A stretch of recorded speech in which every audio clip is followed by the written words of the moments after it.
ओ 142 हिंदी। अध्याय 911 wolf Lord's का बचाए।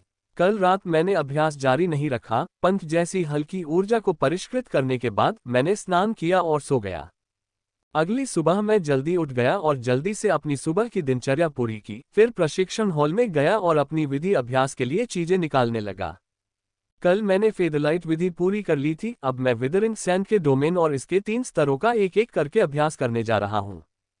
फिलहाल मैं इसके तीसरे लेवल का अभ्यास कर रहा हूं, जो मेरे लिए बेकार है, लेकिन अगले 3 लेवल बहुत उपयोगी होंगे, खासकर छठा, जो हीरो के लिए है। तो मैंने कोई समय बर्बाद नहीं किया और शुरू कर दिया। प्रक्रिया पूरी तरह से अलग सामग्री और रूनिक सरणी को छोड़कर फेदरलाइट विधि के समान है। यहां तक कि डोमेन ऑफ विदरिंग सैंड के पिछले 3 स्तरों की तुलना में ये 3 स्तर अलग हैं।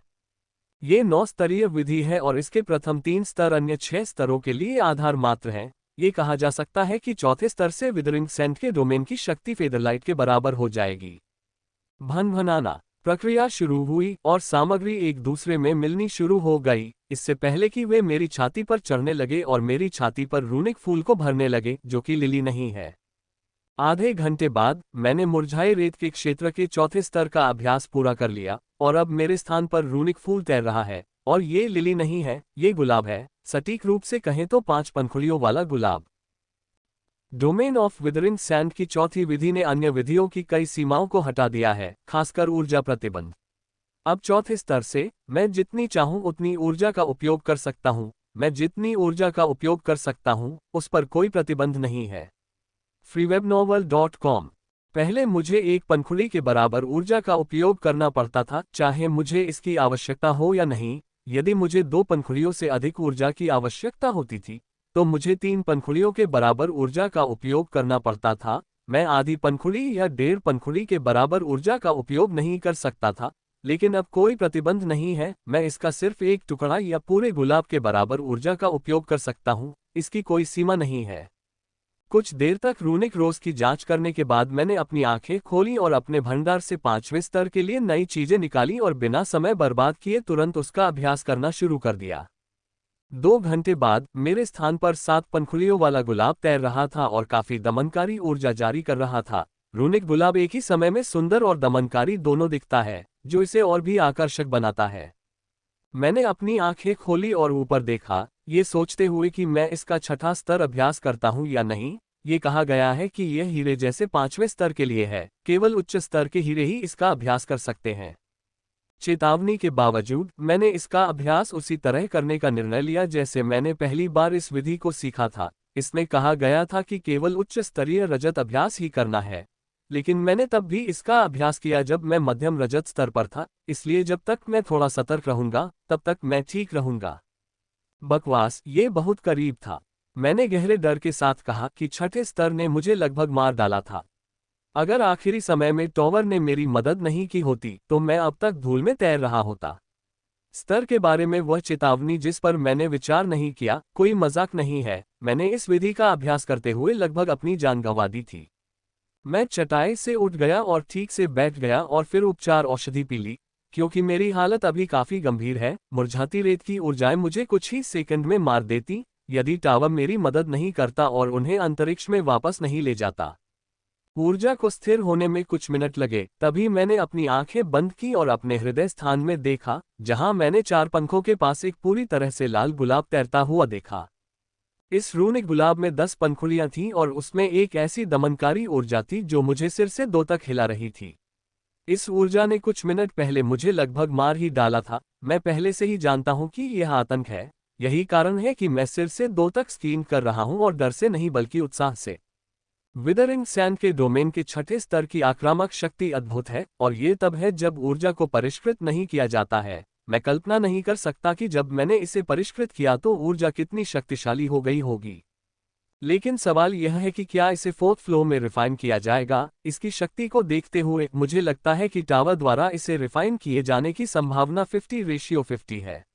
मुझे बहुत उम्मीद है कि इसे रिफाइन किया जाएगा, इसलिए नहीं कि मुझे शक्ति चाहिए, बल्कि सुरक्षा के कारण। टॉवर के माध्यम से परिष्कृत की गई प्रत्येक ऊर्जा मेरे लिए सुरक्षित है। परिष्कृत होने के बाद यदि गुलाब की ऊर्जाएं मेरे अंदर उत्पात भी मचाएंगी तो मुझे उससे डर नहीं लगेगा, क्योंकि वह मुझे नुकसान नहीं पहुंचा पाएगी। इसलिए मैंने समय बर्बाद नहीं किया और मुरझाई रेत की ऊर्जा को परिष्कृत करना शुरू कर दिया, और मैं इसे परिष्कृत करने में सक्षम था, लेकिन यह इसके माध्यम से पंख जैसी हल्की ऊर्जा को परिष्कृत करने से भी अधिक कठिन था। अगर गुलाब की ऊर्जा थोड़ी अधिक मजबूत होती तो इसे परिष्कृत करने के लिए चौथी मंजिल पर्याप्त नहीं होती। मैंने शोधन जारी रखा और 2 घंटे बाद ही काम पूरा कर लिया, जो कि फेदरलाइट एनर्जी को परिष्कृत करने में लगे समय से आधा घंटा अधिक है। मुझे शोधन इंजन पर ध्यान केंद्रित करने की आवश्यकता नहीं होगी, इसे 5वें स्तर से पार करना होगा ताकि सभी ऊर्जाओं को इसके माध्यम से पुनर्तः परिष्कृत किया जा सके। शोधन के बाद मैं इतना थक गया था कि मैं फॉर्मेशन मैट पर लेट गया और सो गया। हालांकि मैं फैंटम विधि को लेकर उत्साहित था, जिसका मुझे उस दिन से ही इंतजार था जब से मैंने इसे प्राप्त किया था। जब मैं शाम को उठा तो मैं तुरंत फैंटम विधि का सही अभ्यास शुरू करना चाहता था, लेकिन मैंने ऐसा नहीं किया। मैंने नहाने जाने से पहले प्रशिक्षण हॉल को सामान से साफ कर दिया। नहाते समय मैंने अपने शरीर पर लगे सूखे खून और फॉर्मेशन इन के टुकड़ों को साफ किया और फिर बाहर निकलकर रात का खाना पकाने के लिए रसोई में चली गई। कल की तरह मैंने कुछ जटिल या कुछ भी नहीं पकाया, मैंने सिर्फ एक साधारण भोजन पकाया जो आधे घंटे में तैयार हो गया। खाना खत्म करते ही मैं सीधे ट्रेनिंग हॉल की ओर भागा। हाँ, मैं भागा। मैं बहुत उत्साहित महसूस कर रहा हूं कि मैंने इतनी छोटी दूरी पैदल चलने के बजाय दौड़कर तय की। कमरे के बीच में बैठकर मैंने मूल फैंटम मेथड पुस्तक निकाली और अपने होलोवॉच पर उसका विवरण एक बार फिर पढ़ा। वुल्फ लॉर्ड्स आर्मर नामक फैंटम विधि एलिमेंटल फैंटम मिस्टिक विधि है, जिसके लिए लेवल 6 एलिमेंटल संविधान की आवश्यकता होती है। इतना ही नहीं, इसके लिए एक शक्तिशाली मौलिक क्षमता की भी आवश्यकता होती है, जो स्तर 6 मौलिक संविधान और शुद्ध मन होने पर स्वतः ही प्राप्त हो जाती है। लेवल 6 संविधान की शर्त के लिए मेरे पास एक टावर है जो उस शक्ति को संभाल सकता है। जहां तक शक्तिशाली तत्व क्षमता की बात है, मेरे पास वह है। मेरी अग्नि क्षमता बहुत मजबूत है। पिछले 6 महीनों में मैंने एशलिन की क्षमता को मजबूत करने वाले पोषण खिलाकर अपनी अग्नि क्षमता को काफी मजबूत बना लिया है। जहां तक शुद्ध मन की बात है, यह मेरा सबसे मजबूत पक्ष है। डायमंड लेवल में बहुत कम लोग होंगे जो अपने मन की शुद्धता के मामले में मुझसे मुकाबला कर सकते हैं। विधि को पूरी तरह से पढ़ने के बाद मैंने वुल्फ लॉर्ड्स कवच के प्रथम स्तर का अभ्यास करने के लिए आवश्यक सामग्री निकालना शुरू कर दिया।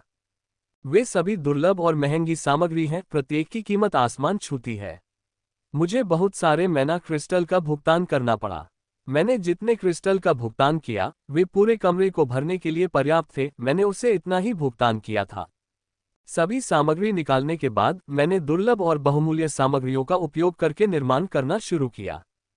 जब मैंने ये काम पूरा कर लिया तो मैंने फर्श पर आकृति बनाना शुरू कर दिया। मैंने आकृति बनाने वाली मैट का ऑर्डर नहीं दिया, क्योंकि आकृति बनाने में 2 दिन लगते और मैं इतना लंबा इंतजार नहीं करना चाहता था, ताकि मैं एक अतिरिक्त घंटा बचा सकूं। फैंटम विधि की रूनिक संरचना काफी जटिल है, फेदरलाइट की तुलना में अधिक जटिल। यही कारण है कि इसे फर्श पर पूरी तरह से चित्रित करने में मुझे 1 घंटा लगा और इसमें किसी भी गलती के लिए दोबारा जांच करने में 1 और घंटा लगा। जब मुझे यकीन हो गया कि संरचना में कोई गलती नहीं है, तो मैं संरचना के केंद्र में बैठ गया और स्वयं संरचना का चित्र बनाना शुरू कर दिया, जिसमें दोबारा जांच करने में 1.5 घंटे का समय लग गया। भनभनाना मेरी छाती पर अब भेड़िए का प्रतीक है, जिसे मैंने किताब के पन्ने पर देखा था। मैंने इसे एक पल के लिए देखा और फिर मैंने फॉर्मेशन शुरू किया। अब मुझे सावधान रहना होगा क्योंकि कुछ भी हो सकता है। 1 घंटा बिना किसी समस्या के बीत गया और अंततः भेड़िया प्रतीक मेरे हृदय स्थान में 4 पंखों और लाल गुलाब के बीच में प्रकट हुआ, और इसके निम्न स्तर के बावजूद ये 2 तरीकों से दबाया नहीं गया।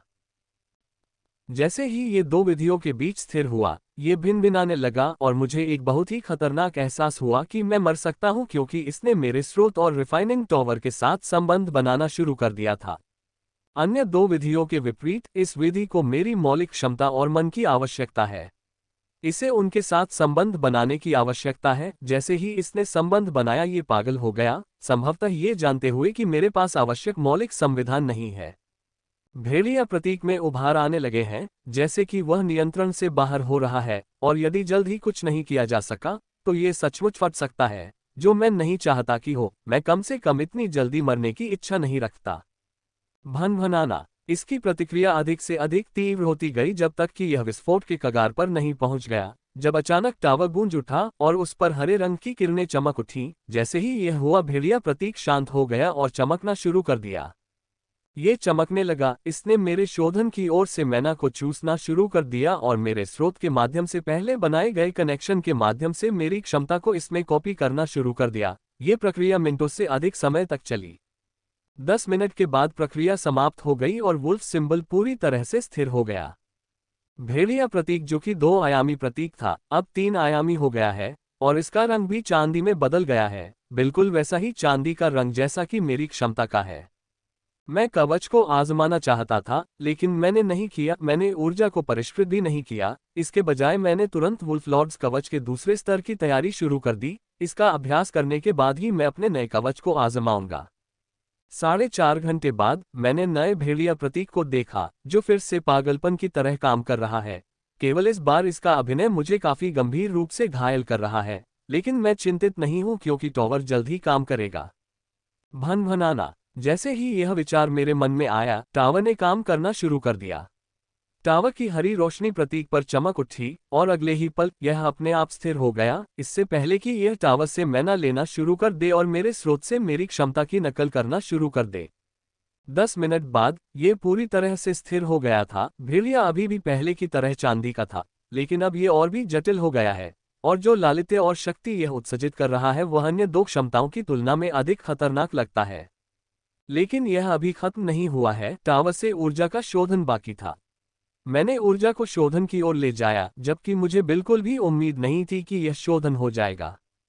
ऊर्जाएं बहुत शक्तिशाली हैं, यदि इनका शोधन हो जाए तो यह चमत्कार होगा। लेकिन मेरे आश्चर्य की बात है कि चमत्कार हुआ और ऊर्जा का शोधन शुरू हो गया, और यह बहुत आसानी से परिष्कृत हो रहा है। मैं ये देखकर अचंभित रह गया। जैसा कि मैंने कहा, ऊर्जा इतनी प्रबल है कि उसे टावर के नीचे परिष्कृत नहीं किया जा सकता, लेकिन मैंने सोचा कि जल्द ही मुझे इसके सुचारू रूप से परिष्कृत होने के पीछे का कारण पता चल गया। यह मैं या बल्कि मेरा मन और स्रोत है जिसने इसकी रहस्यमय ऊर्जा को प्रभावित किया, जिसने इसे मेरे साथ संगत बना दिया।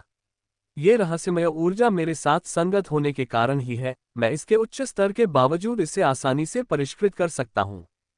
40 मिनट के भीतर मैं वुल्फ लॉर्ड्स कवच की सभी ऊर्जा को परिष्कृत करने में सक्षम था, और अब यह देखने का समय है कि वुल्फ लॉर्ड्स कवच मुझ पर कैसा दिखता है। मैं फॉर्मेशन से उठ खड़ा हुआ और अपने होलोवॉच पर कुछ बटन दबाते ही मेरे प्रशिक्षण कक्ष की दीवारें दर्पण में बदल गईं। संतुष्टि में सिर हिलाते हुए मैंने वुल्फ लॉर्ड के कवच को बुलाया। जैसे ही मैंने ऐसा किया, चांदी की ऊर्जा पिघली हुई धातु मेरे शरीर से बाहर आ गई और पूरे शरीर पर फैल गई। मेरे कपड़ों का हर इंच जो इसके भीतर था मुझे पूरी तरह से ढक गया और वुल्फ लॉर्ड कवच में बदल गया। बहुत खूब। जब मैंने खुद को कवच में देखा तो मैं खुद को आश्चर्यचकित हुए बिना नहीं रह सका।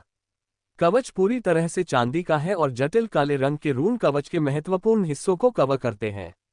ये जिस ऊर्जा से बना है वह मूर्त नहीं बल्कि ठोस है। इसे छूने पर कोई भी बेचा हुआ महसूस करेगा। कवच सुंदर लेकिन क्रूर था। इसने मेरे सिर सहित मेरे शरीर को पूरी तरह से ढक लिया था। मेरे शरीर का कोई भी हिस्सा ऐसा नहीं है जो इसके माध्यम से दिखाई दे रहा हो। एक बार जब मैंने कवच पहन लिया तो परिचित लोग भी यह नहीं जान पाएंगे कि यह मैं हूं। मैंने आर्मर के हर हिस्से को देखा। इसने मेरे शरीर को पूरी तरह से जकड़ लिया था। यह एक पतला प्रकार का कवच है जो पहनने वाले को बिना किसी बाधा के पूरी शक्ति से फटने में मदद कर सकता है। जिसने भी इस कवच को डिजाइन किया है उसके पास उन खूबसूरत चीजों के लिए सौंदर्यशास्त्र होना चाहिए जो ग्रिम मॉन्स्टर्स में काफी दुर्लभ हैं। केवल कुछ ग्रिम मॉन्स्टर जनजातियां जैसे फॉक्समैन जनजाति और स्वानमैन जनजातियां ही सुंदर चीजों को पसंद करती हैं।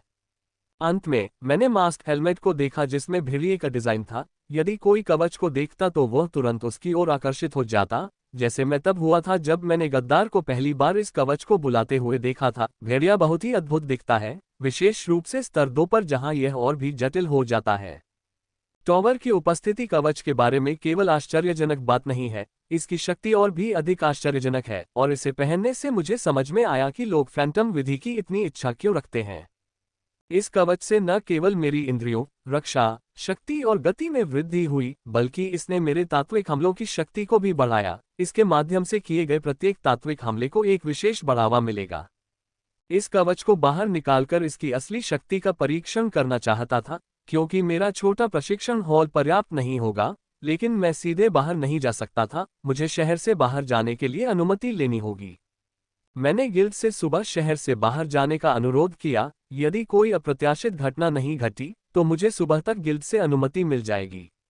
विधि का अभ्यास पूरा हो चुका है और जब मैं बाहर अपनी विधि के साथ प्रशिक्षण ले लूंगा तो मैं औषधि बनाना शुरू करूंगा, जिससे मेरी ताकत कम से कम 1 सितारा बढ़ जाएगी और मेरे टोटेम आर्टिफैक्ट द्वारा मुझे दी गई शक्ति के साथ मुझे डायमंड लेवल में शायद ही किसी से डरना पड़ेगा। यह विचार करते हुए मैंने कवच को बुलाया और सोने के लिए बिस्तर बिछाने से पहले शॉवर की ओर चला गया। कुछ ही सेकंड में मैं स्वप्नहीन नींद में सो गया। जब मैं उठा तो 9 बजने को थे। यह मेरे सामान्य समय से थोड़ा बाद का समय था, लेकिन मैं देर से सोया था, इसलिए यह कोई आश्चर्य की बात नहीं है कि मैं देर तक सोया। जैसे ही मैं उठा, सबसे पहले मैंने अपनी होलोवॉच की जांच की। मैं अपने अनुरोध का परिणाम देखना चाहता था और जितनी जल्दी हो सके बाहर निकलना चाहता था। मैं उन तरीकों की शक्ति का परीक्षण करने के लिए इंतजार नहीं कर सकता था जिनका मैंने कल अभ्यास किया था। वे कमीने, मैं खुद को जोर से कोसने से नहीं रोक सका। उन्होंने न केवल शहर से बाहर जाने के मेरे अनुरोध को अस्वीकार कर दिया, बल्कि उन्होंने कोई कारण भी नहीं बताया। उन्होंने सीधे तौर पर इसे अस्वीकार कर दिया। यदि मेरी जगह कोई अन्य डायमंड होता तो वे ऐसा करने की हिम्मत नहीं करते, क्योंकि प्रत्येक डायमंड एलीट गिल्ड के लिए कीमती है। लेकिन चूंकि मैं एक गड़बड़ मामला हूं, इसलिए वे जो चाहे कर सकते हैं। अपने गुस्से को शांत करते हुए मैंने कुछ बटन टैप किए और एक प्रशिक्षण स्थान बुक किया। अब जब उन्होंने बाहर जाने के मेरे अनुरोध को अस्वीकार कर दिया तो मुझे टैनिंग स्पेस का उपयोग करना होगा। हालांकि वे बाहर की असीमित जगह की तुलना नहीं कर सकते थे, वे काफी बड़े हैं और मुझे अपनी विधि की सीमाओं का परीक्षण करने के लिए पर्याप्त होंगे। प्रशिक्षण स्थान बुक करने के बाद मैंने अपनी सुबह की दिनचर्या शुरू कर दी और उसे जल्द से जल्द पूरा किया ताकि मैं प्रशिक्षण के लिए प्रशिक्षण केंद्र पर जा सकूं। मैंने अभी अभी नाश्ता समाप्त किया था और कपड़े बदलकर प्रशिक्षण केंद्र में जाने ही वाला था कि तभी मेरी होलोवॉच बज उठी और जब मैंने उसके अंदर के लंबे दस्तावेज पढ़े तो मेरा चेहरा गुस्से से लाल हो गया। उन्होंने वाकई अपनी हदें पार कर दी हैं। मैंने दांत पीसते हुए कहा, गिल्ड ने मुझे ट्रांसफर का पत्र भेजा है। मुझे डायमंड लेवल की टीम में ट्रांसफर किया जा रहा है, लेकिन टीम लीडर के तौर पर नहीं बल्कि एक साधारण सदस्य के तौर पर। यह डायमंड के लिए सबसे बड़ी शर्म की बात है। डायमंड को बहुत सम्मान दिया जाता है क्योंकि बहुत कम लोग लाखों में एक बन पाते हैं। यही वजह है कि जो भी डायमंड तक पहुंचेगा उसे डेकन का पद दिया जाएगा और प्लेटिनम की एक टीम का नेतृत्व करने के लिए दिया जाएगा। डायमंड के नेतृत्व वाली टीम में आमतौर पर एक डायमंड होता है। अगर उन्हें खतरनाक मिशन के लिए अधिक डायमंड की आवश्यकता होती है तो वे किसी अन्य डायमंड टीम के साथ मिशन करते हैं या आरक्षित डायमंड बलों से डायमंड का अनुरोध करते हैं, जो कि डायमंड होते हैं जो किसी कारण से टीम का नेतृत्व नहीं कर सकते हैं। गिल्ड ने न केवल मुझे वह आधिकारिक पद नहीं दिया जिसके मैं हकदार था और नेतृत्व करने के लिए मेरी अपनी टीम नहीं दी, बल्कि उन्होंने मुझे रिजर्व के रूप में भी नहीं रखा। उन्होंने मुझे सीधे एक अन्य डायमंड टीम का सदस्य बना दिया, एक सामान्य सदस्य जिसके पास कोई पदनाम या विशेषाधिकार नहीं है। मुझे कोई दिक्कत नहीं होती अगर वे मुझे रिजर्व में रखते, क्योंकि रिजर्व में वे लोग होते हैं जो नेतृत्व नहीं कर सकते या जो खराब नेता होते हैं या जो स्वयं नेतृत्व नहीं करना चाहते। मुझे रिजर्व में रखने से कोई दिक्कत नहीं होती। लेकिन नहीं, उन्होंने मुझे नहीं रखा क्योंकि रिजर्व डायमंड के पास भी डीकन का पद था। ऐसा लगता है कि वे मुझे डीकन का पद देने के लिए भी तैयार नहीं हैं। उन्होंने मुझे सिर्फ डायमंड टीम का एक आम सदस्य बना दिया है। ये किसी के लिए भी अपमानजनक होगा, लेकिन ये जानने के बावजूद उन्होंने ऐसा किया और सबसे बुरी बात यह है कि मैं इसके बारे में कुछ नहीं कर सका। गिल्ड छोड़ना एक व्यवहार्य विकल्प नहीं है। अगर वे मुझे एस क्लास गिल्ड में इतना दबा सकते हैं तो वे मुझे छोटे गिल्ड में कितना दबाएंगे। इसलिए मैं केवल अपमान सहन कर सकता था और तब तक जारी रख सकता था जब तक मैं एडमेंटाइन तक नहीं पहुंच जाता, क्योंकि उस स्तर पर पहुंचने पर क्या मैं अपनी वर्तमान परिस्थितियों के बारे में कुछ कर पाऊंगा। मैं थोड़ी देर कुर्सी पर बैठा रहा, फिर एक आह भरकर उठा और कपड़े बदलने के लिए अपने कमरे में चला गया। प्रशिक्षण स्थल पर जाने की योजना रद्द हो चुकी थी क्योंकि मुझे 2 घंटे में अपनी नई टीम को रिपोर्ट करना था और उनके साथ मिशन पर जाना था। धप! लिविंग रूम की खिड़की से मैं नीचे कूदा और तब तक फिसलता रहा जब तक कि मैं कठोर जमीन पर नहीं आ गया। ये देखते हुए कि मेरे पास पर्याप्त समय है, मैंने होवर कार नहीं ली बल्कि पैदल ही उसकी ओर जाने का निर्णय लिया। मैं अभी चल ही रहा था कि मेरी नज़र उस प्रक्षेपण पर पड़ी जिसने मुझे क्षण भर के लिए स्तब्ध कर दिया, फिर मेरे चेहरे पर एक और उदास मुस्कान ला दी। ट्रोजन खंडहर के लिए पंजीकरण शुरू हो गया था। यह विषय कुछ महीनों से काफी चलन में था क्योंकि यह खंडहर महाद्वीप का सबसे हाई प्रोफाइल खंडहर है और यह 1 महीने में खुलने वाला था। मैंने अफवाहें सुनी थी कि वे खंडहर के लिए पंजीकरण इसके खुलने से 1 महीने पहले ही खोल देंगे और उन्होंने इसे आज ही जारी कर दिया है। इसका मतलब है कि उनके पास इससे जुड़ने और लोगों को अंदर भेजने के लिए 1 महीने का समय है। पिछले 7 महीनों में एक खंडहर खुला है। हालांकि वह खंडहर ट्रोजन खंडहर की तुलना में कुछ भी नहीं था। यह अभी भी एक खंडहर था जिसके लिए सिल्वर एलीट की न्यूनतम आवश्यकता थी। मेरे कई दोस्तों ने रूइन में प्रवेश किया और बहुत तरक्की की। मैं भी इसमें प्रवेश करना चाहता था लेकिन मैं नहीं कर सका। अंदर प्रवेश करने के लिए किसी का रिकॉर्ड साफ होना चाहिए और मेरा रिकॉर्ड बिल्कुल भी साफ नहीं है। ट्रोजन खंडहर खंडहर से कहीं अधिक खतरनाक है क्योंकि यह वह खंडहर है जिसका ग्रिम मॉन्स्टर्स सबसे अधिक इंतजार करते थे, क्योंकि वहां रक्त के तालाब बनते थे। यह उनके लिए अमृत है और ये रक्त के तालाब एक ही रात में कमजोर लोगों को शक्तिशाली बना सकते थे। अफसोस की बात है कि ये रक्तपूल मनुष्यों द्वारा अपनी ताकत बढ़ाने के लिए उपयोग करने के लिए बेकार है। हम केवल इतना कर सकते हैं कि रक्तपूल के सार को अपने भंडार में संग्रहित करें या इसे नष्ट कर दें ताकि कोई भी ग्रिम राक्षस इससे लाभ न उठा सके। ग्रिम राक्षस इस खंडहर के लिए कबूतरों में आए थे। उनकी संख्या हमसे 10 गुना अधिक है, लेकिन फिर भी वे ट्रोजन खंडहर की सबसे खतरनाक चीज नहीं है। सबसे खतरनाक सुपर पावरहाउस की आवारा शक्ति है जो उस खंडहर में घूम रही है। वह खंडहर वह स्थान है जहां एक बार एक खतरनाक लड़ाई लड़ी गई थी। लड़ाई लड़ने वाले विशेषज्ञ इतने शक्तिशाली थे कि उनके हमलों की आभा अभी भी युद्ध के मैदान में बनी हुई है। यही कारण है कि इस खंडहर में प्रवेश करने के लिए न्यूनतम आवश्यकता गोल्डन एलीट है और केवल वे गोल्डन एलीट ही हैं जो 7 सितारा या उससे ऊपर हैं। मिड जोन में एक बार मैं इतना भाग्यशाली था कि मुझे ग्रिम मॉन्स्टर से ट्रोजन खंडहर मानचित्र प्राप्त हुआ। ये ट्रोजन खंडहर के 7 क्षेत्रों में से एक का मानचित्र है। हालांकि यह नक्शा गोल्डन एलीट के लिए है और इसमें प्लेटिनम और डायमंड का कोई खास उपयोग नहीं होगा, फिर भी यह ग्रिम मॉन्स्टर का नक्शा है। ट्रोजन खंडहर अभी तक पूरी तरह से खोजा नहीं गया है, इसलिए हर नक्शा मायने रखता है, खासकर जब यह दुश्मन का हो। लेकिन इसका क्या फायदा? ऐसा नहीं है कि मैं जा सकता हूं, मुझे बस यह नक्शा अपने दोस्तों को देना होगा। हो सकता है यह उनके लिए बहुत उपयोगी साबित हो। सच कहूं तो मैं इस खंडहर का बहुत बेसब्री से इंतजार कर रहा था। ये बहुत खतरनाक खंडहर है लेकिन बहुत फलदायी भी है। जो लोग इससे वापस लौटने में सक्षम थे वे बड़े सुधार के साथ वापस आए, और जो भाग्यशाली थे वे बहुत बड़े सुधार के साथ आए। वे अपनी कल्पना से परे आगे बढ़ गए। खास तौर पर जो लोग अपनी सीमा को तोड़ने के करीब हैं, वहां सीमा ऊर्जा की सांद्रता महाद्वीप की तुलना में लगभग 10 गुना अधिक है। कुछ विशेष स्थानों पर इस ऊर्जा की सांद्रता और भी अधिक है।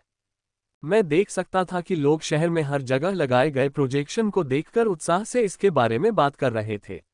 बहुत से लोग इस खंडहर का काफी समय से इंतजार कर रहे थे। उन्हें अपने उत्साह को नियंत्रित करने में काफी परेशानी हो रही थी।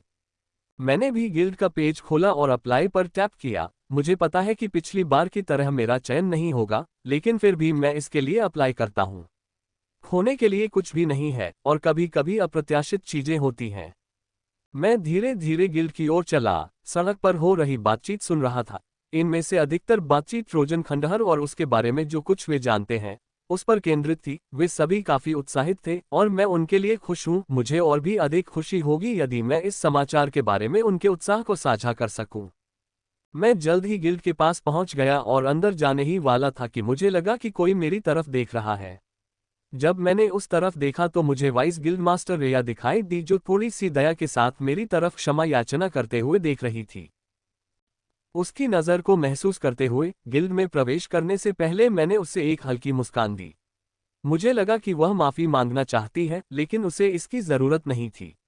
मैं जिस चीज का सामना कर रहा हूं वह उसके स्तर से परे है। शीर्ष पर बैठे लोग बहुत शक्तिशाली हैं, यहां तक कि उसका संगठन भी उनके सामने फीका है, वह तो और भी कम।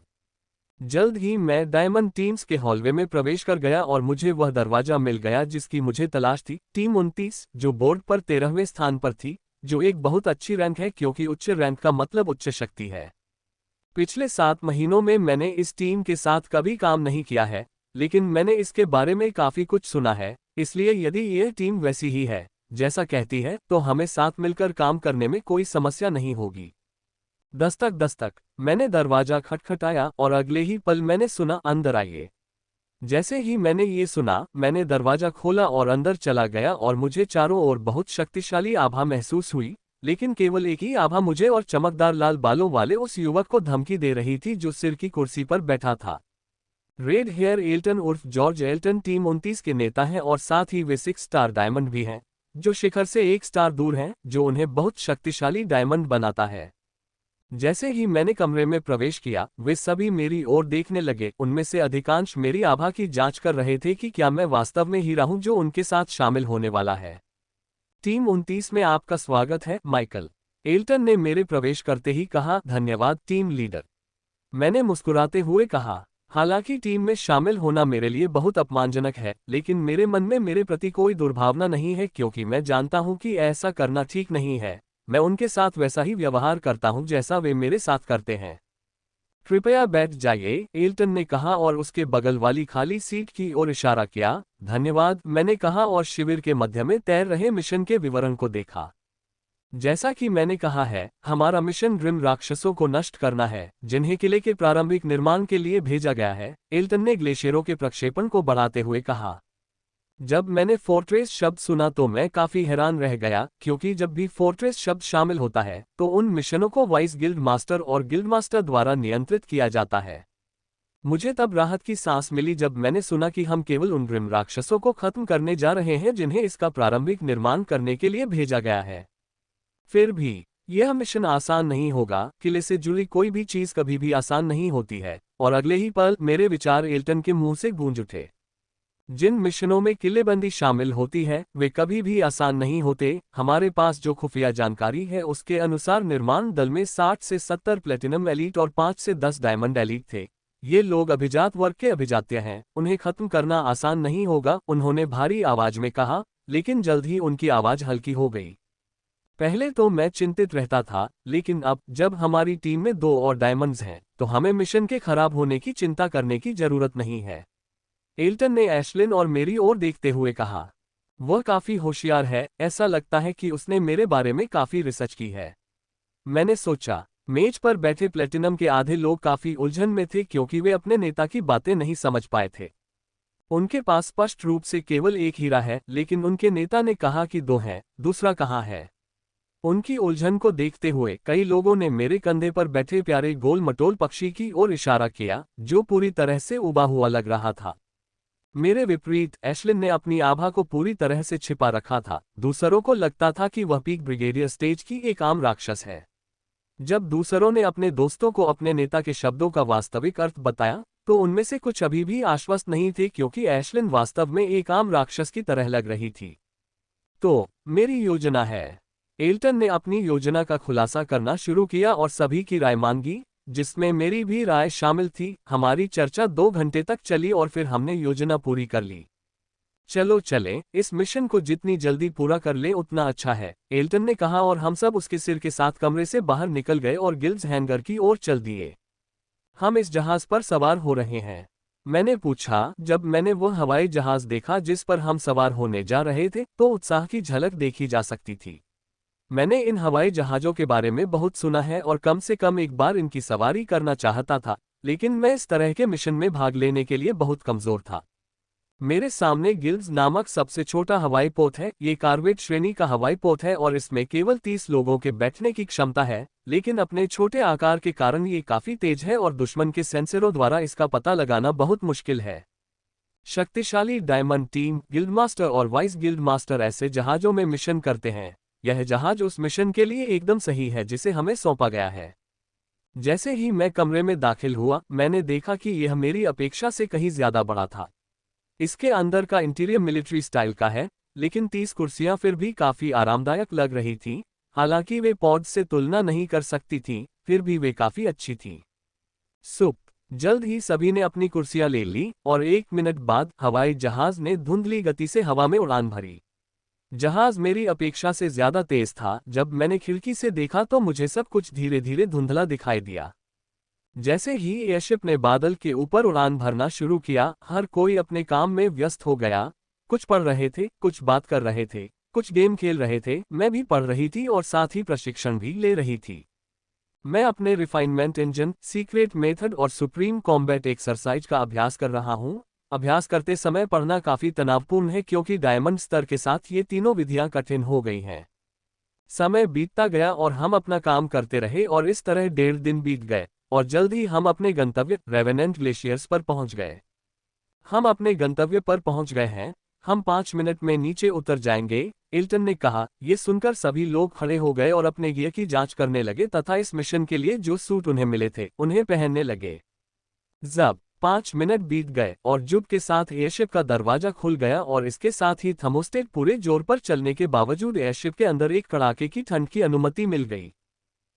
एल्टन और मैं ठीक हैं, लेकिन सभी प्लेटिनम सचमुच हिल रहे हैं। हम वास्तव में बहुत नशे में हैं और यहाँ का तापमान बहुत ठंडा है। अगर मैं गोल्डन एक्सेल्सियर होता तो मैं अब तक आइसक्रीम की तरह जम गया होता। ऐसी ठंड केवल प्लेटिनम एलीट या उससे ऊपर के लोग ही सहन कर सकते थे, या इससे नीचे वाले लोग कुछ ही सेकंड में ठंड से मर जाते थे। चलो कूदते हैं। एल्टन सबको देखकर तैयार हो गया और नीचे कूद गया। एशलिन और मैं भी उसके पीछे कूद पड़े। जैसे ही मैंने ऐसा किया, मैं ठंड से फट गया। बहुत ठंड थी, लेकिन अपनी मौजूदा शक्ति के साथ मैं सनफायर कवर का उपयोग किए बिना इसे सहन कर सकता था। थप थप थप। आधे घंटे बाद हम एक एक करके बर्फ पर उतरे। मिशन ग्लेशियरों में और भी गहरा था। हमें अपने गंतव्य तक पहुंचने के लिए लगभग 300 किलोमीटर पार करना था। हम सभी को उतरते देख टीम लीडर ने हाथ से इशारा किया और हम मिशन की ओर बढ़ने लगे। जब हम नीचे कूदे तो एशलिन मेरे कंधे से दूर उड़ चुकी थी और अब वह स्काउट की तरह काम करते हुए आगे बढ़ रही थी। योजना की चर्चा के दौरान मैंने उन्हें पहले ही एशलिन की टोही क्षमता के बारे में बता दिया था, इसलिए अब मैं ही उन्हें हमारे गंतव्य की ओर ले जा रहा हूं। हमारे छद्म सूट और एशलिन के मार्गदर्शन के साथ हमारी गति काफी तेज है। हम बर्फ पर एक भूत बन गए हैं, केवल तभी रुकते हैं जब हमने ग्रिम राक्षसों के गश्त को देखा। इसके अलावा हमने कभी किसी चीज के लिए रुका नहीं। यही कारण है कि आधी रात तक हम गंतव्य पर पहुंच गए। मैंने कभी नहीं सोचा था कि हम इतनी जल्दी यहां पहुंच जाएंगे। टीम लीडर ने कहा कि उसकी आवाज से आश्चर्य का संकेत स्पष्ट रूप से पता लगाया जा सकता था। ग्रिम मॉन्स्टर्स ने अपने द्वारा बनाए गए क्षेत्र को विशाल बल्क क्षेत्र से कवर कर लिया है। मिशन का पहला चरण किसी भी अन्य मिशन के समान है। हमें सबसे पहले टेलीपोर्टेशन गेट को नष्ट करना होगा। केवल ऐसा करने पर ही हम उनके सुदृढ़ीकरण के डर के बिना उनके खिलाफ लड़ने में सक्षम होंगे। अपनी स्थिति संभालो, संकेत मिलते ही हमला शुरू करो, एल्टन ने कहा। ये सुनकर सभी ने सिर हिलाया और अपनी स्थिति की ओर बढ़ने लगे, जबकि एल्टन शिविर की ओर बढ़े जो एक छद्म बल्क क्षेत्र से ढका हुआ था। मैं इस लड़ाई में बेहद उत्साहित महसूस करते हुए अपने निर्धारित स्थान की ओर चला गया। मैं अपने तरीकों की शक्ति देखूंगा। पिछली बार जब मैंने अपने तरीकों का इस्तेमाल किया था तो वे गोल्डन एलीट स्तर पर थे और इस बार वे डायमंड स्तर पर हैं।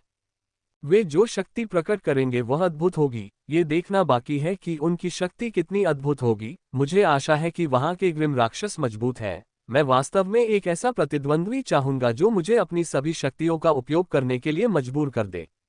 टकराना। मैं अभी अपने विचारों में ही मग्न था, तभी मैंने बल्क क्षेत्र से जोरदार धमाका सुना। मैंने बल्क क्षेत्र से आने वाले बल का प्रतिरोध किया और ड्रिल को उस पर रख दिया। अगले ही क्षण मेरे लिए पार पाने लायक बड़ी आशा बल्क क्षेत्र पर प्रकट हो गई।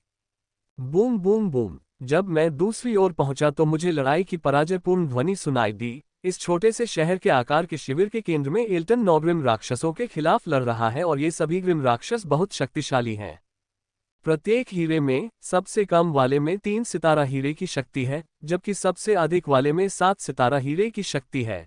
यह एक बहुत शक्तिशाली शक्ति है और हमने किले के निर्माण की रखवाली करने वाले ग्रिम राक्षसों से इससे कम की उम्मीद नहीं की थी। एशलिन, प्लेटिनम एलिट्स के लिए एक समतल मैदान बनाओ और प्लेटिनम पर नजर रखो, मैंने एशलिन से कहा और लड़ाई की ओर तेजी से बढ़ने ही वाला था कि एशलिन चहक उठी। चबा चबा चबा। वह कह रही थी कि यह एक उबाऊ काम है और वह डायमंड से भी लड़ना चाहती है। मुझे लड़ने दो, तुम्हें बाद में बहुत मौके मिलेंगे, मैंने कहा, जिसके बाद एशलिन ने गुस्से से मेरी ओर देखा और फिर उड़ गई। पिछले कुछ महीनों से वह रोमांचक दुश्मनों से लड़ रही थी। साथ ही मैं कचरा साफ करने में लगा रहा, लेकिन अब मेरी शक्ति बढ़ गई है। मैं शक्तिशाली दुश्मनों से लड़ने का आनंद लेने जा रहा हूं, जिनके साथ मुझे पिछले महीने में ज्यादा मौका नहीं मिला था। एक क्षण के लिए लड़ाई को देखते हुए मैंने अपने अंदर पंख जैसी हल्की ऊर्जा ली और इतनी तेजी से युद्ध के मैदान की ओर उड़ गया कि मेरे चारों ओर सब कुछ धुंधला हो गया। यदि ऐसा नहीं होता तो मेरी इंद्रियां तेजी से काम कर रही थी, मैं निश्चित रूप से युद्ध के मैदान में दुर्घटनाग्रस्त हो जाता।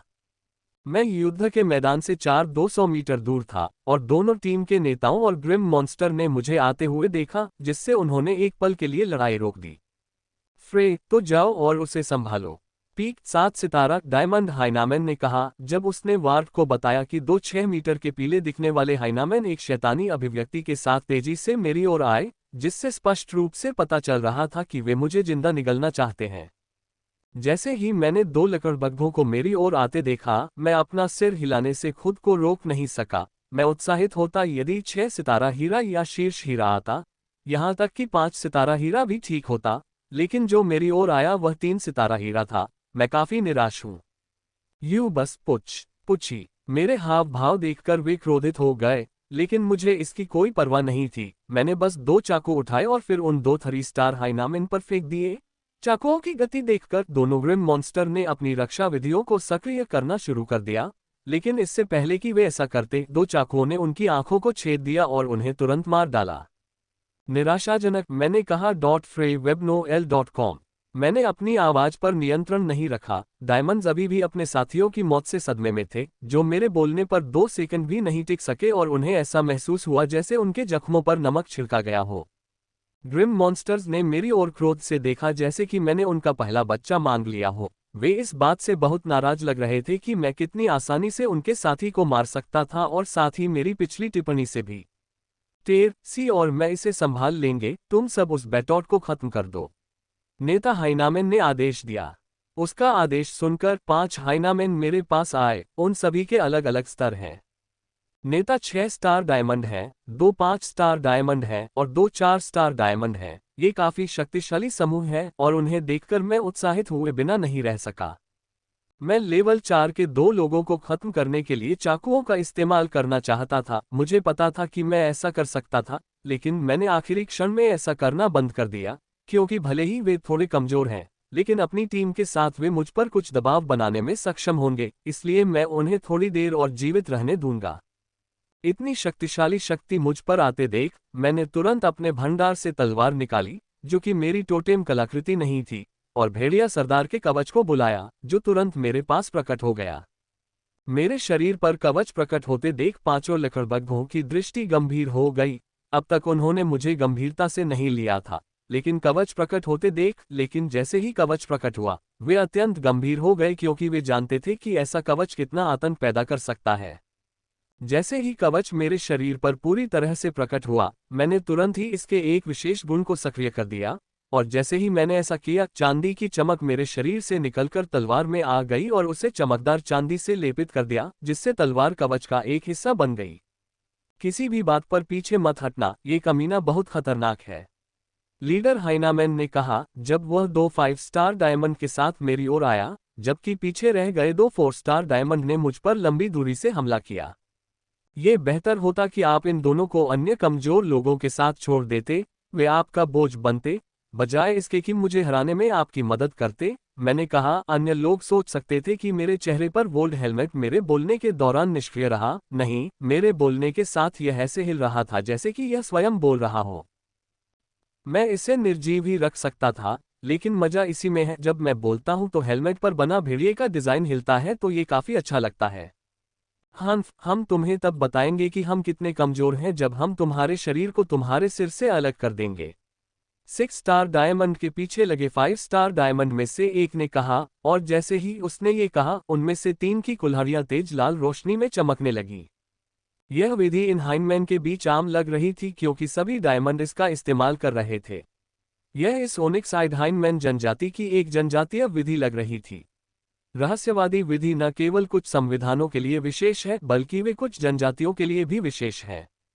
मैं ट्राइबल मेथड के बारे में केवल एक बार ही जान पाया हूं, लेकिन मुझे कहना होगा कि वे बहुत शक्तिशाली हैं, और यह उससे भी अधिक शक्तिशाली लग रहा है, जिससे मैं उत्साहित हुए बिना नहीं रह सका। मर गई। वे तीनों मेरे पास आए और मुझे 3 ओर से घेर लिया तथा चमकती हुई कुल्हाड़ियों से मुझ पर हमला कर दिया।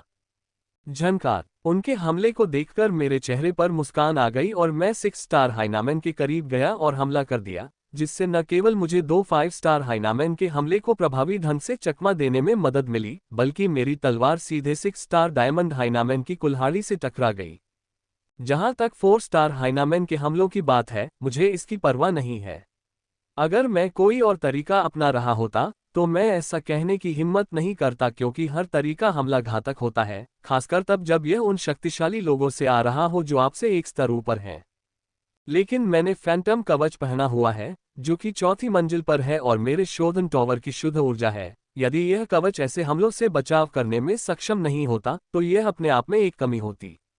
Bang bang. 2 विधि हमले सीधे कवच पर दुर्घटनाग्रस्त हो गए, लेकिन वे केवल उस स्थान पर एक छोटी सी लहर पैदा करने में सक्षम थे। उनके सभी हमलों ने मुझे गुदगुदी महसूस कराई, जिससे मैं खुश हो गया। मैंने अपनी तलवार में और अधिक शक्ति डाली क्योंकि मैंने इसे 6 स्टार डायमंड हायनामैन की ओर फेंका। झनकार। उसकी कुल्हाड़ी और मेरी तलवार आपस में टकराए। मुझे कुछ भी महसूस नहीं हुआ, बस कुछ भी नहीं। मेरी ओर आने वाली सारी आक्रामक शक्ति का कवच ने प्रतिरोध किया। एक भी वार मुझ पर नहीं आया, जो मेरी उम्मीदों से भी परे है क्योंकि मुझे लगा था कि कुछ वार आएगा, लेकिन नहीं, एक भी वार मुझ पर नहीं आया। Clang clang clang. हमने एक दूसरे को एक पल के लिए देखा और फिर हम इतनी तेजी से भिड़ गए कि 5 सितारा हाइनमैन को भी देखने में दिक्कत होती है। हम एक के बाद एक जगह आते जाते रहते हैं, कभी एक जगह पर नहीं रुकते। हमलों की शक्ति भी बहुत अधिक है, क्योंकि हमलों से उत्पन्न शॉकवेव मेरी ओर आने वाले लंबी दूरी के हमलों को आधा धीमा करने में सक्षम थी। अब तो 5 स्टार डायमंड भी मुझ पर बहुत करीब से हमला कर रहे हैं क्योंकि उन्हें पता है कि यह लड़ाई उनके स्तर से बाहर है। अगर वे करीब आ भी गए तो उन्हें पता चलने से पहले ही उनकी मौत हो जाती है। उनके हमले भी मुझे कुछ नहीं कर रहे थे, सिवाय मुझे थोड़ा गुदगुदी महसूस कराने के। सच कहूं तो मुझे उम्मीद थी कि यह 4 स्टार डायमंड पावरहाउस के हमलों को पूरी तरह से खत्म कर देगा, लेकिन मुझे नहीं लगा कि मैं लेवल 5 के हमलों को भी खत्म कर पाऊंगा। इस कवच की रक्षात्मक शक्ति मेरी उम्मीदों से कहीं ज्यादा अद्भुत है। सिर्फ रक्षात्मक शक्ति ही नहीं, बल्कि इसकी ताकत और गति भी अद्भुत है। अब तक तो मैंने इसकी आधी शक्ति भी इस्तेमाल कर ली है। क्या तुम्हारे पास बस इतना ही है? जो कुछ भी तुम्हारे पास है उसका उपयोग करो, यदि नहीं तो मैं तुम्हें अगले ही पल मार दूंगा। मैंने सीधे कहा। मैं अब तक इसके खिलाफ लड़ रहा था ताकि कवच शक्ति का उपयोग कर सकूं, लेकिन अब जब मैंने ऐसा कर लिया है, तो मेरे पास प्रतिद्वंद्वी का कोई उपयोग नहीं है जो मुझे सभी शक्तियों का उपयोग नहीं करने दे सकता। जैसा कि मैंने कहा था, यदि यह कुछ अद्भुत नहीं ला सका, तो मैं इसे अगले ही क्षण मार डालूंगा, और मैं ऐसा कर सकता था। हा हा हा हा। मेरी बात सुनकर वह जोर जोर से हंसने लगा, जैसे मैंने कोई बहुत मजेदार बात कह दी हो और वह अपनी हंसी पर काबू नहीं रख पा रहा हो। उसकी अजीब सी भद्दी हंसी देखकर मुझे उसे मार डालने का बहुत मन हुआ, लेकिन मैंने खुद को काबू में किया और उस कमीने की हंसी खत्म होने का इंतजार करने लगा। तुम मेरी ताकत देखना चाहते हो? मैं तुम्हें अपनी ताकत दिखाऊंगा, उसने हंसते हुए कहा, क्योंकि उसकी आंखों में क्रोध की आग भड़कने लगी थी। अगले ही पल उसके शरीर पर जटिल भूरी रेखाएं दिखाई देने लगीं। अब तक इसने केवल अपनी आक्रामक विधि और गतिविधि दिखाई थी। ये तीसरी शक्ति प्रकार की विधि होनी चाहिए, जो आभा यह उत्सर्जित कर रही है। उसे देखते हुए ये काफी मजबूत लग रही थी। चलो आशा करते हैं कि यह कुछ चुनौती देती है, अन्यथा मैं वास्तव में इस लड़ाई को जल्दी समाप्त करने की उम्मीद करूंगा। तुम मेरी असली शक्ति देखना चाहते थे, अब मेरी असली शक्ति देखो। ये कहते हुए वह मेरे पास आया और मुझे 2 टुकड़ों में काटने के इरादे से अपनी कुल्हाड़ी मेरी ओर घुमाई। ये देखकर मेरे चेहरे पर मुस्कान आ गई, क्योंकि मैंने भी उसकी कुल्हाड़ी का मुकाबला करने के लिए अपनी तलवार घुमाई। झनकार। हमारे हथियार आपस में टकराए और इस बार मुझे आखिरकार कुछ महसूस हुआ, एक हल्की सी झुनझुनी जो गायब होने से पहले मेरे शरीर से होकर गुजरी। इतना शक्तिशाली हमला मुझे सिर्फ झुनझुनी महसूस कराने में सक्षम था। इसने कवच की अद्भुत प्रक्रिया को साबित कर दिया। लड़ाई में जब तक मुझे अपने शरीर पर दुश्मन के हमलों का बल महसूस नहीं हुआ, तब तक मुझे वास्तव में आनंद नहीं आया। केवल जब मुझे ऐसा कुछ महसूस होने लगा, तो मैं उत्तेजित होने लगा। हालांकि मुझे जो हल्की झुनझुनी महसूस हुई, वह मुझे उत्तेजित करने के लिए पर्याप्त थी। अच्छा, मुझे और दो, मैंने प्यास के भाव से कहा, जिससे उसके चेहरे पर आश्चर्य की अभिव्यक्ति, जो उसके हमले से अप्रभावित थी, भय की अभिव्यक्ति में बदल गई। जब उसने मेरे प्यासे चेहरे को देखा, मैंने सचमुच उसे अपनी लार निगलते हुए देखा जब वह मेरी ओर देख रहा था। ये लो कमीने, हाइनामैन ने मुझ पर हमला करते हुए चिल्लाया, और इस बार उसका हमला पहले से ज्यादा शक्तिशाली था। उसने न केवल अपनी ताकत विधि की पूरी शक्ति का इस्तेमाल किया है, बल्कि वह आक्रामक विधि और गतिविधि की पूरी क्षमता का भी इस्तेमाल कर रहा है। वह कुछ भी नहीं रोक रहा है। क्लैंग कबीला क्लैंग। अच्छा अच्छा, मैंने कहा, और जैसे ही मैंने उससे तीव्रता से संघर्ष करना शुरू किया, उसकी शक्ति में उछाल वास्तव में इतना बढ़िया था कि उसने मुझे उससे लड़ने के लिए और अधिक उत्साहित कर दिया। जब से हाइनामेन ने अपनी पूरी शक्ति का प्रयोग करना शुरू किया है, तब से 4 स्टार डायमंड्स के हमले पूरी तरह से बंद हो गए हैं, क्योंकि हम अपने हमलों के माध्यम से जो शॉकवेव छोड़ रहे हैं, उसके कारण वे मुझे मुश्किल से छू पा रहे हैं।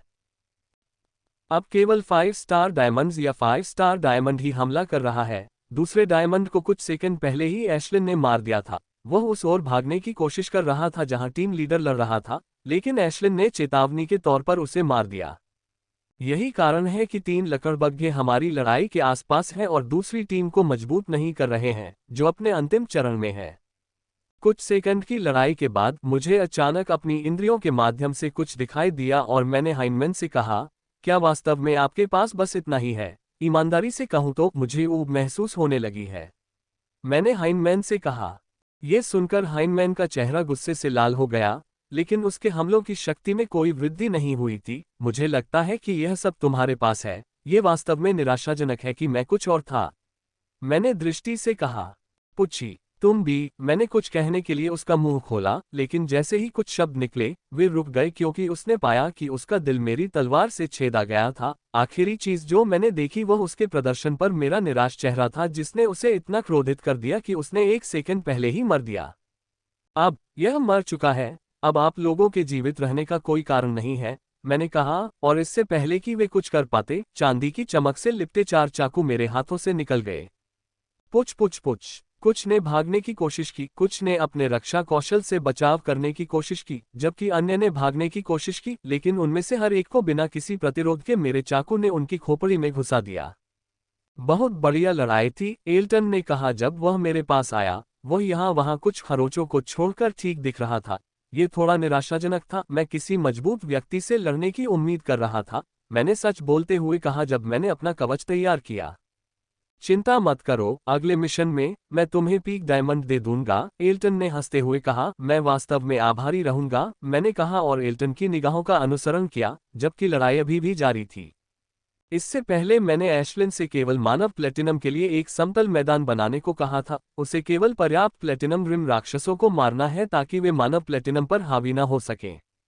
प्लेटिनम ग्रिम मॉन्स्टर्स को उसने जिंदा रखा था, जो इंसानों को चुनौती देने और उन्हें मार डालने के लिए काफी थे अगर वे गलती करते। अब तक कई इंसानों को खूनी संघर्ष करना पड़ा, लेकिन एक भी नहीं मारा गया। एशलिन पूरे युद्ध के मैदान पर नजर रख रही है। यदि कोई ग्रिम राक्षसों के हमले से मरने वाला हो तो वह उन्हें आसानी से बचा सकती थी। एल्टन ने लड़ाई देखते हुए कहा, गिल्ड वाकई बेवकूफ है जो तुम और उसके संसाधनों को बर्बाद कर रहा है। इस पर मैं बस मुस्कुराया। चूंकि उसने एशलिन और मुझ पर शोध किया था, इसलिए वह जानता था कि हम कितने शक्तिशाली हैं और गिल्ड हमारे साथ क्या कर रहा है। यदि हमें अपनी टीम मिल जाती तो हम गिल्ड को कई ग्रिम राक्षसों को नष्ट करने में मदद करते और हमारा रिकॉर्ड गिल्ड में सर्वश्रेष्ठ में से एक होता, लेकिन यह उस शक्ति की कठपुतली बन गई थी जो अपने स्थापित सिद्धांत से पीछे हट गई थी। मैं कई बार गिल्ड छोड़ना चाहता था, लेकिन मुझे पता है कि अन्य गिल्ड भी ऐसा ही करेंगे, और ऐसा नहीं है कि मैं गिल्ड के बिना ग्रिम युद्ध क्षेत्र में लड़ सकता हूं। अगर मेरे पास गिल्ड नहीं है और मैं उन्हें नहीं चुनना चाहता हूं तो एडवेंचरस पैराडाइज मेरे लिए इसे चुन लेगा। जब तक मैं एडेमेंटाइन नहीं बन जाता तब तक ग्रिम युद्ध क्षेत्र में बने रहने के लिए गिल्ड आवश्यक है। केवल एडेमेंटाइन बनने पर ही मेरे पास जो कुछ भी मैं चाहता हूं उसके लिए विकल्प होंगे। माइकल, उन्हें 10 मिनट दीजिए। यदि वे 10 मिनट में समाप्त नहीं कर पाए तो एशलिन से कहिए कि वो सभी प्लेटिनम समाप्त कर दे, एल्टन ने कहा जब वह नीचे उड़ने लगा। मैंने सिर हिलाया और नीचे उड़ने से पहले एशलिन से पूछा। लड़ाई शुरू हुए मुश्किल से 15 मिनट ही हुए थे और हमने लगभग सभी ग्रिम मॉन्स्टर्स को खत्म कर दिया था। ऐसे मिशन में हम जितनी जल्दी लड़ाई खत्म करके निकल जाएं, उतना ही बेहतर होगा। अगर मैं एल्टन की जगह होता तो मैं अपने साथियों के साथ जाने से पहले एशलिन से सभी प्लेटिनम को मारने के लिए कहता। फ्र अवेब एट ओवल सीएम। एशलिन ने हमें काफी परेशानी से बचा लिया, एल्टन ने कहा जब हम किले के निर्माण कार्य के स्थान पर पहुंचे जो अभी शुरू ही हुआ था। जब हम लड़ रहे थे, एशलिन ने न केवल प्लेटिनम के अभिजात वर्ग पर नजर रखी, बल्कि किले के निर्माण के लिए जिम्मेदार सभी शिल्पकार ग्रिम राक्षसों को भी मार डाला। किले का निर्माण अभी शुरू ही हुआ था। यही कारण है कि इस मिशन ने हमें ये बताया कि यदि ये 10% भी पूरा हो जाता तो केवल वाइस गिल्डमास्टर्स या गिल्डमास्टर ही इस मिशन को करते, क्योंकि उस समय हीरो की जगह एडमंटाइन्स होते जो इस मिशन की रखवाली करते।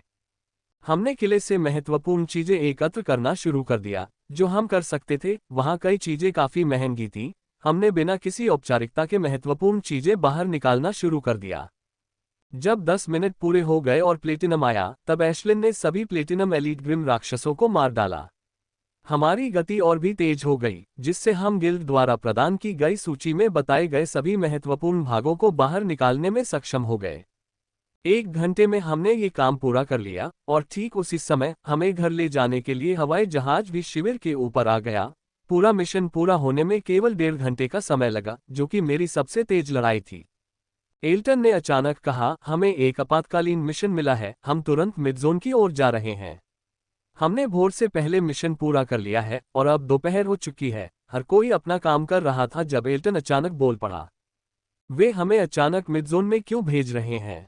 मेरे एक टीम सदस्य ने पूछा। वो स्पष्ट रूप से भ्रमित था, क्योंकि मिडज़ोन से निपटने में सबसे अधिक संघर्ष डेथ विद गोल्डन एलीट और प्लेटिनम एलीट के बीच होता है। डायमंड एलीट को वहां जाने की कोई आवश्यकता नहीं है।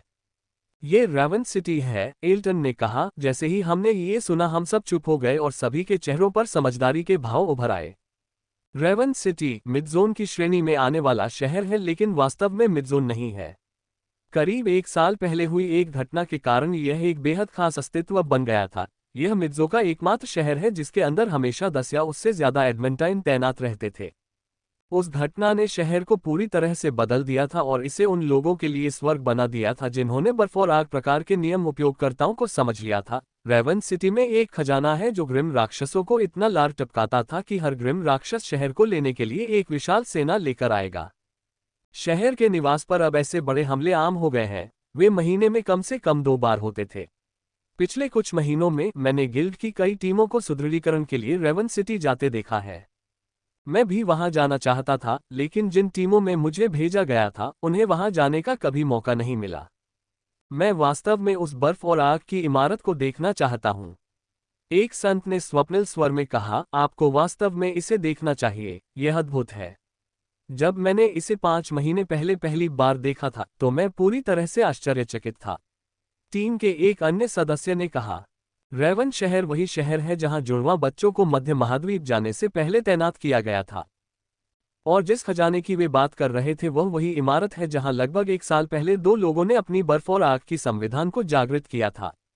उनकी जागृति ने उस इमारत को पूरी तरह से ग्रेड 3 क्रिस्टल में बदल दिया, जिसका मूल्य बहुत बड़ा है। एक क्रिस्टल जिसे हम ग्रिम राक्षसों से प्राप्त करते हैं वह ग्रेड 1 क्रिस्टल है। ग्रेड 2 उससे 1000 गुना अधिक महंगा है और ग्रेड 3 ग्रेड 2 से 1000 गुना अधिक महंगा है। अतः कोई भी अनुमान लगा सकता है कि 100 मंजिला इमारत कितनी मूल्यवान होगी। इसमें कोई आश्चर्य नहीं है कि ग्रिम राक्षस उस इमारत पर पागलों की तरह हमला कर रहे हैं। माइकल, क्या आप पिछले साल रेवन शहर गए हैं? एल्टन ने पूछा, जिस पर मैंने अपना सिर हिलाकर मना कर दिया। ठीक है, आपके पास बर्फ और आग की इमारत वास्तव में इसके लायक होनी चाहिए। एलोन ने प्रशंसा की। मैं आप लोगों को बर्फ और आग की इमारत के बारे में एक रहस्य बताता हूं जिसे कुछ एडमेंटाइन भी नहीं जानते थे। एल्टन ने रहस्यमय ढंग से कहा, रहस्य क्या है? जीना ने तुरंत नाम पूछा। तुम्हें बस एक वादा करना होगा कि तुम एडमेंटाइन बनने से पहले किसी को इसके बारे में नहीं बताओगे। एल्टन ने कहा, और यह वह वास्तव में गंभीर था, क्या हमें वास्तव में शपथ लेनी होगी? जीना ने पूछा, हाँ, अन्यथा मैं तुम्हें नहीं बताऊंगी। उसने एक घातक गंभीर आवाज में कहा, लेकिन उसकी आंखों में एक चमक छिपी हुई थी। एल्टन ने एक एक करके सभी को शपथ दिलाई। यदि एशलिन बोल पाती तो वह उसे भी शपथ दिला देता। हालांकि अपने स्वभाव के कारण वह बर्फ और आग की इमारत के रहस्य की परवाह किए बिना अहंकारपूर्वक उड़ जाती। freewebnovel.com। बर्फ और आग की इमारत पूरी तरह से स्तर 3 क्रिस्टल से नहीं बनी है। इसके अंदर स्तर 4 और स्तर 5 क्रिस्टल भी हैं। जिस अपार्टमेंट में वे दोनों लोग थे वह पूरी तरह से लेवल 5 क्रिस्टल में बदल गया था और जिस स्थान पर वे दोनों बैठे थे वह लेवल 6 क्रिस्टल में बदल गया था, लेकिन इसकी मात्रा बहुत ही कम थी।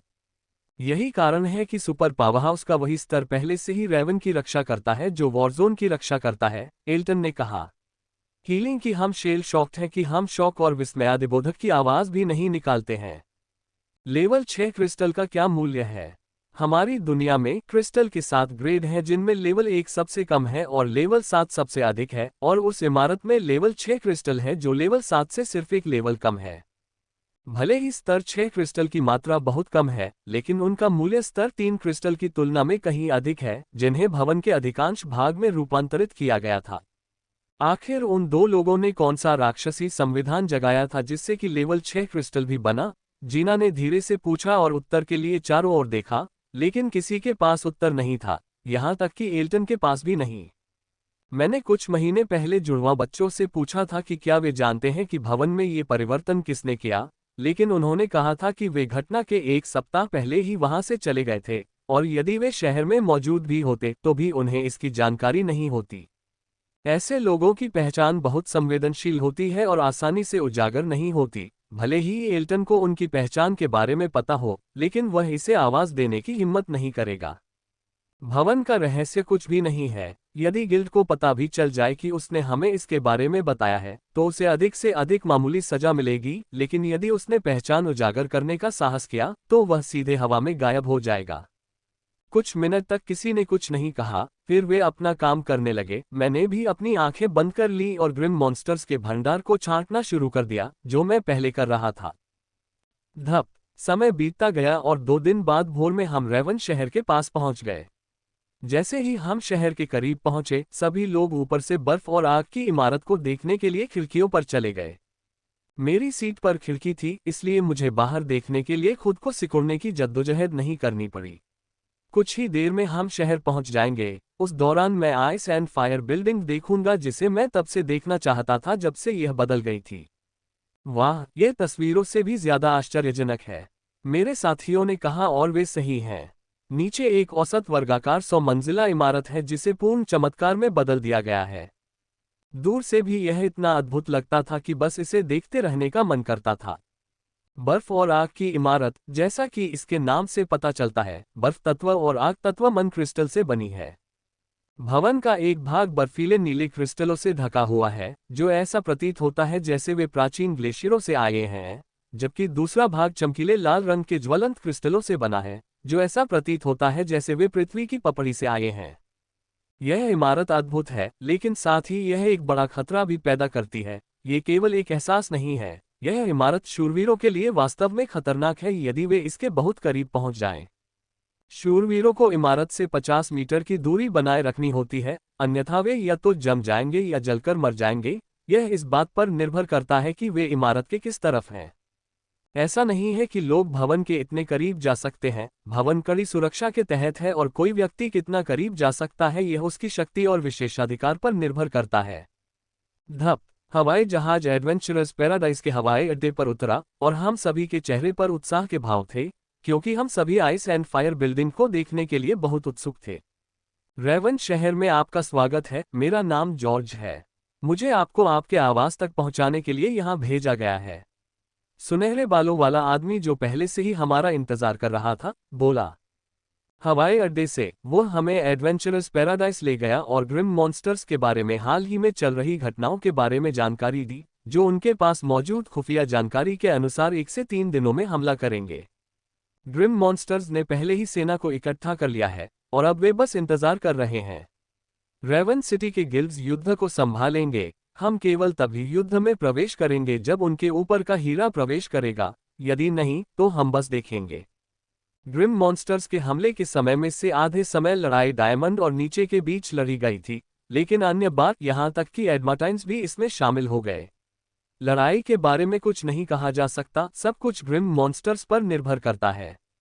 ये आपके क्वार्टर हैं, आप शहर में घूमने के लिए स्वतंत्र हैं, लेकिन बाहर जाने की अनुमति नहीं है, और सुबह 7 बजे एक महत्वपूर्ण बैठक है जिसमें आप सभी को शामिल होना है। उन्होंने कहा। मुझे बैठक की सूचना पहले ही मेल द्वारा प्राप्त हो चुकी थी। ये बैठक काफी उच्च स्तर की है, इसमें सीमित स्तर के लोग ही भाग ले सकते हैं। अपने साथियों को अलविदा कहने के बाद मैं उस जगह के अंदर चला गया जो मुझे सौंपी गई थी। यह एक सुंदर ढंग से सुसज्जित अपार्टमेंट है, हालांकि यह छोटा है। इसमें प्रशिक्षण कक्ष सहित वह सब कुछ था जिसकी किसी को जरूरत थी। freewebandsigmawell.com। सबसे पहले मैंने नहाने जाने से पहले भोजन का ऑर्डर दिया, क्योंकि पिछले 4 दिनों से मैंने कुछ नहीं खाया था, इसलिए मैंने नहाने में काफी समय बिताया, इससे पहले कि मैं उस गंदगी से पूरी तरह मुक्त हो पाता जो मैंने 4 दिनों में जमा कर ली थी। जब मैं बाहर आया तो देखा कि लंच पहले ही डिलीवर हो चुका था। ये देखकर मैंने बिना समय बर्बाद किए लंच खाना शुरू कर दिया, क्योंकि आज मेरे पास करने के लिए बहुत कुछ है और उसके लिए बहुत कम समय है। 20 मिनट में मैंने भोजन समाप्त किया और अपने आवास से बाहर चला गया। मैं अपनी ताकत बढ़ाने के लिए प्रशिक्षण लेना और औषधि पीना चाहता था, क्योंकि ग्रिम मॉन्स्टर कभी भी हमला कर सकता था, लेकिन मुझे इसकी परवाह नहीं थी क्योंकि मेरा ध्यान केवल बर्फ और आग की इमारत पर था जिसे मैं देखना चाहता था। जल्द ही मैं एडवेंचर पैराडाइज से बाहर निकल आया और हवा में उड़कर तेजी से आइस एंड फायर बिल्डिंग की ओर चला गया। वॉरजोन में मैं लगभग बिना किसी विशेषाधिकार वाला अपराधी हो सकता हूं, लेकिन मिड जोन में अपराधी होने के अलावा मुझ पर कोई प्रतिबंध नहीं है। मैं शहर में कहीं भी जा सकता था और गिल्ड की किसी भी सुविधा में प्रशिक्षण ले सकता था और जो चाहूं कर सकता था, लेकिन अफसोस की बात है कि मेरी वर्तमान शक्ति के साथ वे सभी मेरे लिए पूरी तरह से बेकार हैं। केवल वॉरजोन में वह सब कुछ है जो मैं चाहता हूं, लेकिन मैं उन चीजों को प्राप्त नहीं कर सकता, कम से कम आधिकारिक क्षमता में तो नहीं। जल्द ही मैं इमारत के पास पहुंच गया और आश्चर्यचकित रह गया। इमारत वास्तव में अद्भुत थी, उससे भी अधिक अद्भुत जो मैंने हवाई जहाज से देखा था। ये कला के एक उत्कृष्ट कार्य की तरह अद्भुत दिखता है, लेकिन यह इस इमारत के बारे में कोई चौंकाने वाली बात नहीं है। इसके बारे में सबसे चौंकाने वाली बात इमारत से आने वाले नियमों में उतार चढ़ाव है। यह एक ऐसी चीज है जिसने मुझे आश्चर्य में डाल दिया। वहां बर्फ और आग के नियम में धीरे धीरे उतार चढ़ाव जारी हो रहा था। अगर कोई अपनी आंखें बंद कर ले और थोड़ी देर के लिए ध्यान केंद्रित करे तो वह इन उतार चढ़ाव को महसूस कर सकेगा। शायद यही कारण है कि बिल्डिंग से 500 मीटर की दूरी पर बैठे लाखों लोग रूल पावर को समझ रहे हैं। मैंने आइस एंड फायर बिल्डिंग के बारे में सुना था जो रूल पावर को रिलीज कर रही थी, लेकिन मैंने नहीं सोचा था कि यह जो रूल पावर रिलीज कर रही है वह इतनी बढ़िया होगी। ये सामान्य शक्तिशाली लोगों को भी नियम शक्तियों के बारे में समझ हासिल करने के लिए पर्याप्त है। यहाँ तक कि सामान्य लोग भी नियमों को समझ सकते हैं, बस वे इन उतार चढ़ावों पर दैनिक ध्यान केंद्रित करते हैं। धप, मैं भवन से 1 किलोमीटर दूर उतरा। ये वह दूरी थी जहां तक मैं उड़ सकता था। मेरे आगे 500 मीटर की दूरी पर ध्यान क्षेत्र है, जो विशेष रूप से लोगों की नियम समझ के लिए बनाया गया था। 500 मीटर के मैदान में लगभग 5 लाख लोगों के ध्यान करने के लिए जगह थी और ये सभी स्थान महीनों से अधिक की प्रतीक्षा से भरे हुए थे। लोग रेवन शहर में नियम शक्ति को समझने के लिए कबूतरों पर सवार होकर आए थे, और जो लोग आए थे उनमें से अधिकांश ऐसा करने में सक्षम थे। मैंने ध्यान क्षेत्र को कुछ देर तक देखा, फिर मैंने अपने होलोवॉच को गेट पर स्कैन किया और अंदर प्रवेश किया। मैं भी सूर्य अग्नि और अग्नि नियम से संबंधित ध्यान करने की योजना बना रहा हूं, लेकिन मैं ध्यान क्षेत्र में या कम से कम इस ध्यान क्षेत्र में ध्यान करने की योजना नहीं बना रहा हूं। गोल्डन एलीट के सामान्य लोग केवल कॉमन मेडिटेशन फील्ड पर ही ध्यान कर सकते हैं, हालांकि उन्हें अपनी शक्ति के आधार पर जगह मिलती है।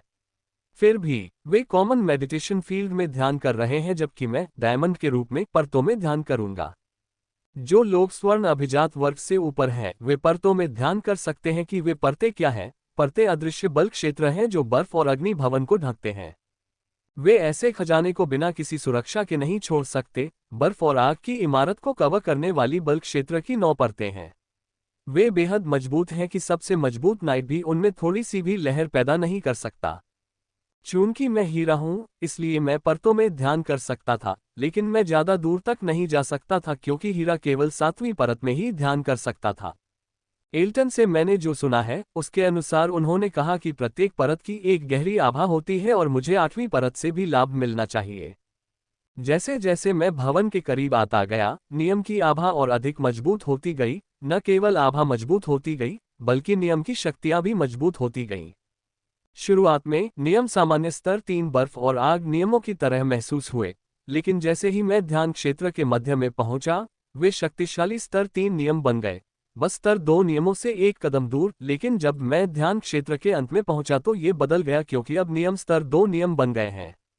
मैं ये जानकर आश्चर्यचकित हुए बिना नहीं रह सका, क्योंकि नियम की शक्ति तो बदल सकती है, लेकिन उनका स्तर नहीं। लेकिन यहाँ नियमों का स्तर भी बदलता है जैसे जैसे आप भवन के करीब पहुंचते हैं। अंत में मैं फोर्सफील्ड की 9वीं परत के पास दिखाई दिया। आंखों को यह अदृश्य लग रहा था। कोई इसका उपयोग तभी कर सकता था जब कोई ध्यान केंद्रित करे। दोनों तरफ 4 गार्ड हैं जो इसकी रक्षा कर रहे हैं। और ये गार्ड कोई सामान्य गार्ड नहीं थे, वे लॉर्ड स्टेज पावरहाउस हैं। मैं अपनी हंसी रोक नहीं सका, ये देखकर कि चूंकि यह इमारत एक खजाना है, जो लोग इसकी रक्षा कर रहे हैं वे कमजोर नहीं हो सकते, और ये पहरेदार 9वीं परत के प्रवेश द्वार की रक्षा कर रहे हैं, जो लोग गहरी परतों की रक्षा कर रहे हैं वे और भी अधिक शक्तिशाली हैं।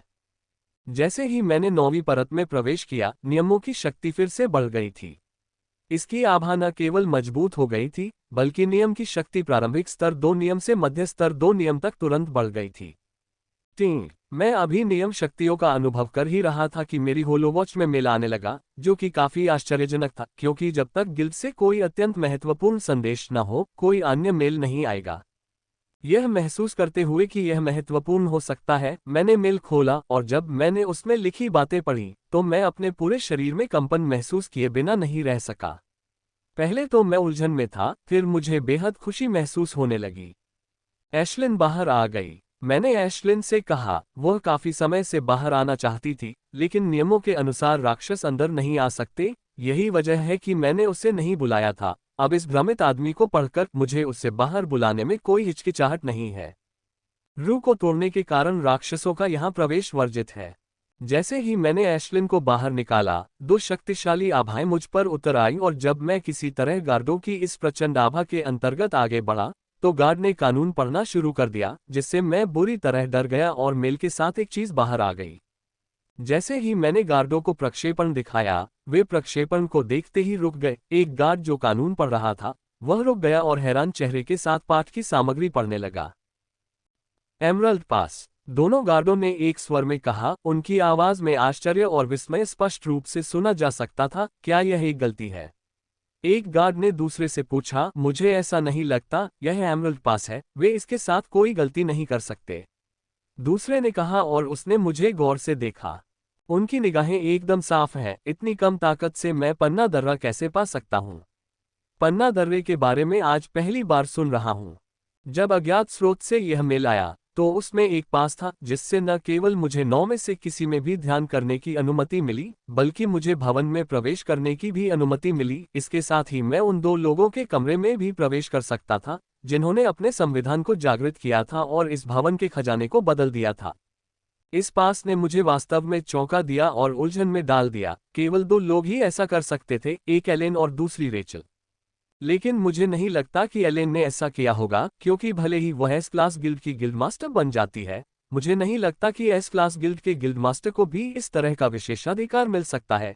केवल उसके शिक्षक जैसा कोई व्यक्ति ही ऐसा कर सकता है, जैसे कि वह जिसे चाहे उससे एमरल्ड पास भेज सकता है। एलेन जानती है कि मैं उससे एहसान ले सकता हूं, लेकिन उसकी शिक्षिका से नहीं, इसलिए उसे मुझे ये पास नहीं देना चाहिए। जहां तक राहेल का सवाल है, मुझे नहीं लगता कि अगर वह मुझे ये पास दे सकती थी, तो वह मुझसे संपर्क कर सकती थी, फोन नहीं कर सकती थी, कम से कम मुझे एक मेल भेज सकती थी। लेकिन जब से वह चली गई है, तब से उसकी ओर से कोई प्रतिक्रिया नहीं आई है। इन दोनों के अलावा मुझे नहीं लगता कि मेरे जानने वाले किसी भी व्यक्ति को इस प्रकार की पहुंच प्रदान की जा सकती है। यहाँ तक कि जुड़वा भाई जो अपने भाई के साथ मध्य महाद्वीप के लिए रवाना हुए थे, उनके पास भी इस प्रकार की पहुंच नहीं थी। खैर, मुझे इसकी परवाह नहीं है कि यह कहां से आया। मैं उस व्यक्ति का आभारी हूं जिसने मुझे ये पास दिया, और जब मुझमें क्षमता होगी तो मैं उसे पैसे लौटा दूंगा। दर्रा असली है, आप आगे बढ़ सकते हैं। गार्डों ने अपने चेहरे पर स्पष्ट ईर्ष्या के साथ कहा। मैंने सिर हिलाया और आगे चल दिया और जल्द ही 8वें मार्ग पर पहुंच गया, जिसकी सुरक्षा भी 2 गार्डों द्वारा की जा रही थी। वे भी ये देखकर चौंक गए, लेकिन उन्होंने मुझे नहीं रोका और दरवाजे से होते हुए मैं 8वीं परत में प्रवेश कर गया, जहां मैंने पाया कि नियमों की शक्ति मेरे सिनफायर और किलिंग रूल के करीब पहुंच गई थी। 8वीं परत में मैंने कई हीरो को नियमों को समझते हुए देखा, जिनमें से कुछ की आंखें खुली हुई थीं, और जब उन्होंने एशलिन को मेरे कंधे पर देखा तो वे आश्चर्य से मेरी ओर देखने लगे। मैं उनकी हैरान निगाहों को देखकर अच्छा महसूस करने से खुद को रोक नहीं सका। अब जबकि मेरे पास एमरल्ड पास है, जो मुझे पूरे भवन तक पहुंच प्रदान कर सकता है, मैं जानना चाहता हूं कि मैं कितनी दूर तक जा सकता हूं। मुझे पूरा यकीन है कि मैं इमारत के अंदर नहीं जा सका या उससे 10 मीटर की दूरी तक भी नहीं पहुंच सका। ऐसा कहा जाता है कि जब वह इमारत के बहुत करीब पहुंचा तो वह जलकर राख हो गया और ठंड से मर गया। जल्द ही मैंने एमरल्ड पास दिखाया, जिससे गार्ड को झटका लगा और मैं 7वीं परत में प्रवेश कर गया, जहां रुल शक्ति मेरी सिनफायर के बराबर थी। और इसकी आभा इतनी अधिक थी कि मुझे हल्का सा घुटन भरा एहसास होने लगा। हीरे को इस आभा में थोड़ा असहज महसूस होगा, केवल एडेमेंटाइन ही इसमें सहज महसूस करेगा। जब मैं 7वीं परत में था तो मुझे एडमेंटाइन्स की बहुत तेज निगाहें महसूस हो रही थीं। मैंने इन निगाहों पर कोई प्रतिक्रिया नहीं की और आगे बढ़ गया, और कुछ ही मिनटों बाद मैं उस परत में प्रवेश कर गया। यहाँ का एहसास सचमुच दम्भोटू है। आभा इतनी प्रबल है कि मुझे ठीक से सांस लेने में भी समस्या हो रही है, और यहाँ के नियमों की शक्ति को न भूले जो मेरे सिनफायर और किलिंग रूल से भी ऊपर पहुँच गई है, लेकिन ये लेवल 1 में नहीं है। लेवल 2 नियम और लेवल 1 नियमों के बीच बहुत बड़ा अंतर है। मुझे जो मेल मिला है उसमें कहा गया है कि लेवल 1 बर्फ और आग का नियम आखिरी 3 परतों में प्रोजेक्ट करना शुरू कर देता है। जब तक कि मैं तीसरी परत तक नहीं पहुंच जाता, मैं केवल अनुभव ही करूंगा। मैंने चलना जारी रखा और अंततः 5वीं परत में प्रवेश किया, और उसकी शासन शक्ति और उसका दमन और भी बढ़ गया था। मैं 5वीं परत में अपनी सीमा तक पहुंच गया था। अब मैं यहाँ तब तक ध्यान करूंगा जब तक मुझे इसकी आदत नहीं हो जाती, उसके बाद मैं आगे बढ़ सकता हूँ, ठीक वैसे ही जैसे मैंने तब किया था जब मैं किलिंग रूल को समझ रहा था। उस समय मैं अन्य लोगों की तुलना में दबाव महसूस कर रहा था, लेकिन मैंने हत्या नियम को समझने के लिए दबाव को पार कर लिया था। अब मैं भी यहाँ से आगे बढ़ूंगा, क्योंकि पहली बार मुझे अपने स्तर 2 नियम शक्ति को स्तर 1 में आगे बढ़ाने में आशा की किरण दिखाई दी थी, और मैं किसी मामूली दबाव के कारण इसे खोने वाला नहीं हूँ।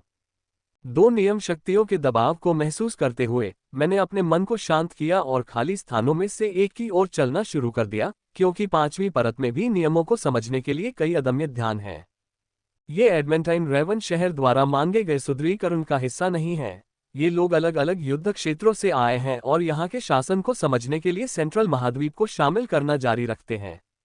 हालांकि अगर उनकी जरूरत पड़ी तो वे युद्ध में भाग लेंगे। फ्रीवेब नॉवल कॉम। यहाँ अग्नि और बर्फ की शासन शक्ति सबसे तटस्थ प्रकार की है जिसे मैंने कभी महसूस किया है। इसमें सब कुछ शामिल है, किसी को भी कोई विशेष प्रभाव high burn, slow burn, deep freeze, shatter, explosive नहीं मिलेगा जो प्रमुख रूप से शासन शक्तियों में मौजूद हो। इसमें हर विशेष प्रभाव संतुलित रूप में समाहित है, जिससे कोई भी व्यक्ति अपनी शासन शक्ति में किसी भी विशेष प्रभाव पर ध्यान केंद्रित कर सकता है।